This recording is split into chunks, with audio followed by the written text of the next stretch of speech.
অনান একটা কত ভাইয়া আমারটা একটু আমার নেই তাই তো না মিলি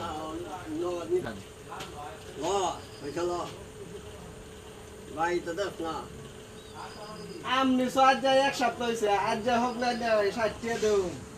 বাবা এরকম কাস্টমার রে ভাই ওই ওই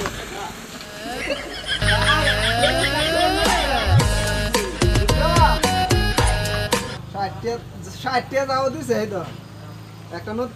একটা লুডো ঠিক না এই যে বুঝতে পারো তালে তালে দেওয়া আরেকদিন আয় যে খালি বাহি লাগে বাহি দেয়া বাদে কাস্টমার ওই ইয়াও একদম তো নগদ লয়ে দেবো কইলো আমার দ্বারা আইতো না কেন কাস্টমার নাম জানতো আগে